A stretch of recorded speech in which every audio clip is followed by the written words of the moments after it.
Good afternoon, everybody. It's great to be here today. A little bit of background about myself. My name is Rob Fox. Obviously, I'm a chartered civil engineer, and I worked in main contracting for about 20 years before I started CitA Passport. CitA Passport is a digital procurement and compliance platform for the construction industry.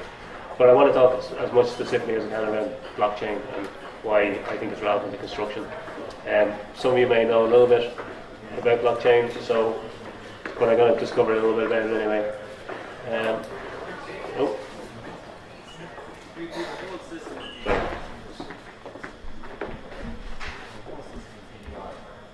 just used this. Let's try now.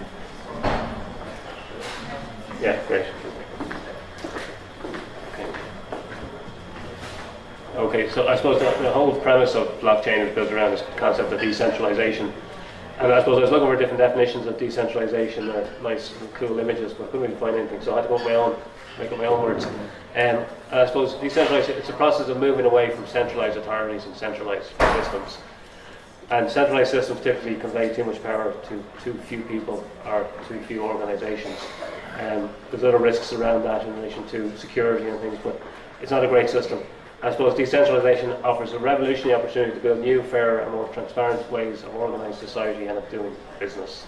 And that might all sound philosophical, but that is the origins of blockchain. That is kind of where it started from.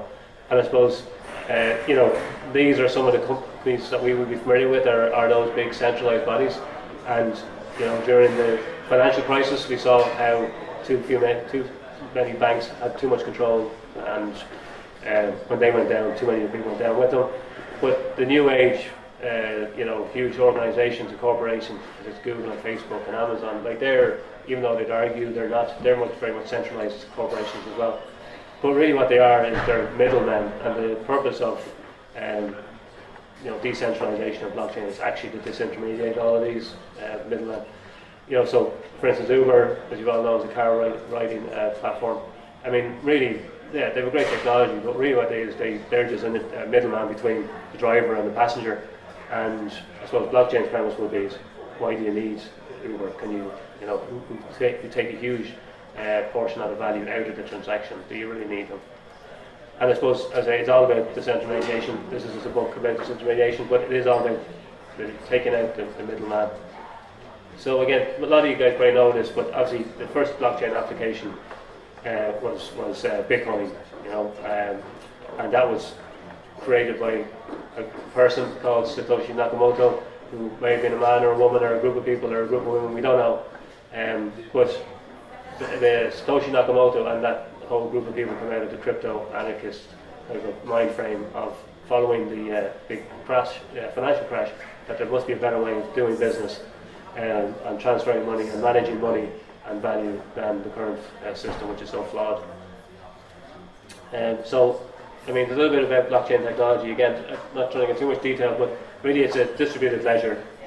That it can be a public ledger, it can be a private ledger, it can be a consortium ledger, but it's a ledger that records all the information. Its information is encrypted, but really the value of blockchain information on a blockchain ledger, what I call that, or DLT, is that it's immutable. Once a record is put onto blockchain, it can't be removed.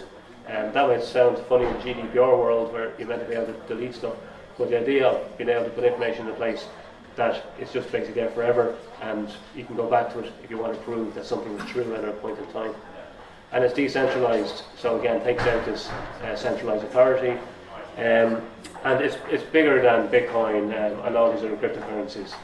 People think blockchain, Bitcoin, crypto, it's much bigger than that.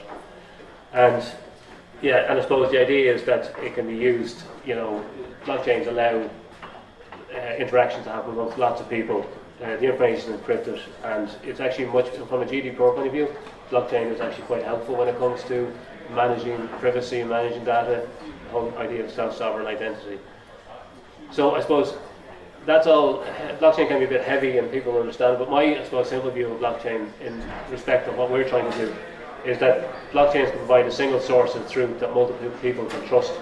So it's the idea of that if people agree to put information on a blockchain, that it's accepted as being a source of the truth.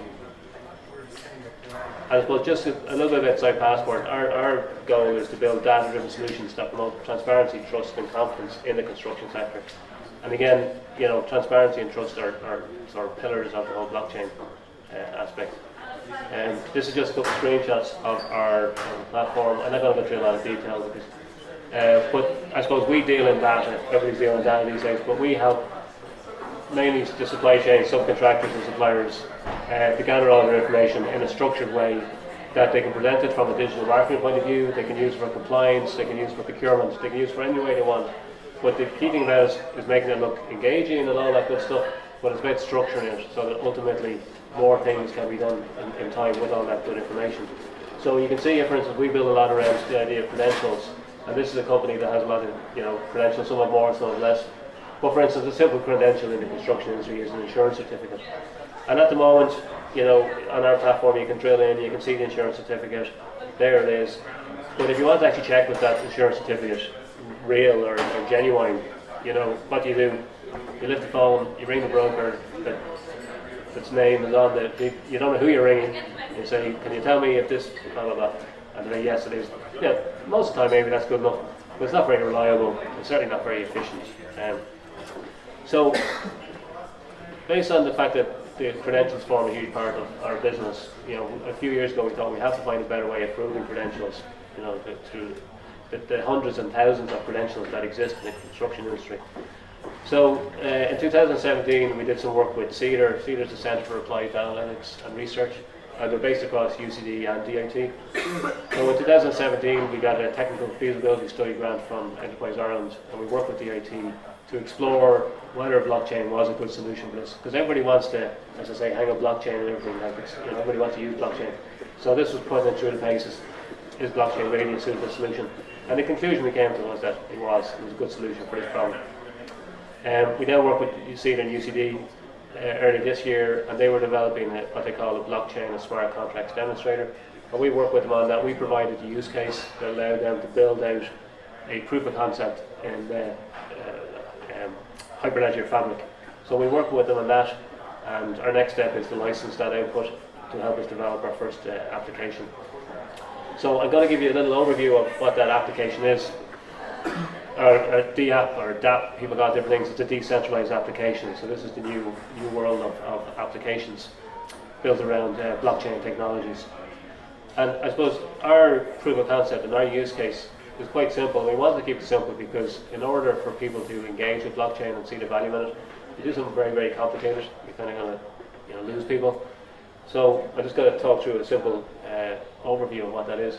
So essentially we have our existing platform, and within that platform we will integrate a blockchain. We're going to build a blockchain, probably Ethereum or Hyperledger Fabric, probably Hyperledger Fabric, because that's the one we worked with UCD. And I suppose the idea of that is that we will then create a consortium of people who want to be part of this blockchain. So for instance, in a credential provider, it might be an insurance company. These are the three players that we have in our kind of use case. There's a credential owner who will be a subcontractor who actually owns that certificate. They paid for the insurance, they own it. And then there's a credential checker who might be a main contractor. And I suppose the simple premise of it is, even though it's all can be quite complicated under the hood, is that a insurance company can put a copy, this is called a copy of the insurance certificate, onto the blockchain. They can do that in separation of their own IT systems, because the problems that insurance companies have with providing direct access to certificates is that in their own system is the security aspect of it. I mean, if they let anybody into their database through an integration, they're just afraid of everything else, so they can isolate it out. But in simple terms, they can put an insurance certificate onto our blockchain. And then the credential owner will be notified that that is there, and then they can reveal that certificate to whoever they want to. They own it, they can reveal it, they can revoke that access whenever they want. Because depending on, they might not want to do business with everybody, or certain times in doing business they may not want to show this information. And then the main contractor has sight of that. So that blockchain enables what is a very risky business of verifying credentials, actually make it very robust and very quick, and should be quite relatively cheap as well. In that, I suppose people have to buy into the concept of blockchain, that it's we believe we can demonstrate that to people. So now any credential that belongs to a person, a product, a company, anything can be ultimately put onto our blockchain, and people can give access to it or not, depending on how they see fit to do that. And that really just means that I don't need to second guess the piece of paper, because some people still do handle a piece of paper. I don't need to second guess the PDF or whatever version I get of it and wonder, is this true? Or I don't need to ring in, I don't need to check anything. They'll be able to see automatically, the main contractor will be able to see automatically that this certificate that the subcontractor is showing them actually came from the insurance company. So I suppose I just want to talk a little bit about other blockchain applications in construction. This is all pretty high level stuff. But, I mean, supply chain management is a big area of blockchain, not just in construction but across the board. Material and product provenance, which ties to some degree in what we're doing. How can I trust where that product came from? And the supply chains in construction can stretch across the world, as we all know. The Internet of Things and BMS, I mean, blockchain is a real enabler for the Internet of Things in particular, because you have to, it's all about trust. Can I trust the information coming from a device or coming from whatever it might be?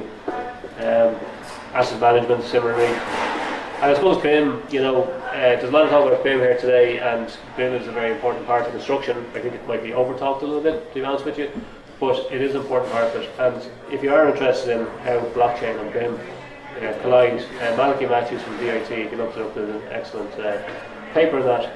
And he talks about, he's quite philosophical in it as well. He talks about the hierarchy in construction, about architects basically bash the main contractor, and the main contractor bashes something, and everybody bashes everybody. It's too hierarchical, it needs to be flatter. But he talks a lot around how blockchain can help flatten that whole process out. And dispute avoidance, I suppose, in a civil engineering contract, there's lots of disputes. There are lots of disputes. If you can agree that we're going to have a consortium blockchain where you put this information onto, it belongs to everybody, but nobody can tamper with it. At the end of the job, facts are facts. There shouldn't be any dispute. Now, not everybody might like the idea of that. Some people like the idea of, at the end, I'd be able to retell history at the end of the job and get a few more quid out of it. That's the nature of construction, but it's rarely that's useful, really. It's more time spent making up the story than you do get out of it. And then automated payments. I mean, I see a lot of people posting and talking about automated payments in the construction sector, and payments in the construction sector is a testing subject at the best of times. But people have this concept around that smart contracts will automate payments. So the day that the flooring contractor puts the floor down, that there'll be a sensor in it that says the floor is down, and automatically he'll get paid from the main contractor. That's just not going to happen anytime soon, and that's why they're calling the pigs will fly part of it. Because maybe it'll be sooner, maybe not just too cynical, but automated payments in construction aren't going to happen anytime soon. So our mission, I suppose, is to make blockchain technology relevant, accessible, and inclusive. And again, I don't really try to bash BIM, but I suppose BIM, for instance, isn't that relevant to a lot of people in construction. It is to everybody who's here, and everybody works for large corporations and everything else, and BIM is fantastic. But probably 70% of the small to medium-sized companies that work in construction don't touch on BIM at all. It's not of interest to them. It's not very accessible to them because it's expensive, and it's not really inclusive because it is nearly seen as the toy that people play with up in the top end of things, and it doesn't filter down. So we think blockchain, even though it sounds quite it is an emerging technology, quite new, in some ways it's a very simple technology, and it actually could be it could be a technology that could provide real solutions for the smaller contractors. One of the speakers spoke about it earlier on. It's great to provide big products for big players, but there's a lot of value in providing small, relevant, useful tools for the smaller players. So as part of that endeavour, Site Passport has formed a construction blockchain consortium in Ireland, and there's a construction blockchain consortium in the UK which we're allied with. So we're going to set up the Irish chapter. We started setting up, we'll be speaking to people, and our first meeting is going to be scheduled for January 2019. So we'll be sending out that invitation through Meetup and through LinkedIn and so on and so forth. But if you're interested in getting involved, send me an email, because we're just trying to rally the troops a little bit around maybe blockchain is something that could make a real difference in construction. It could give us that quantum leap that construction needs, in the technology space. And that's me. Thank you.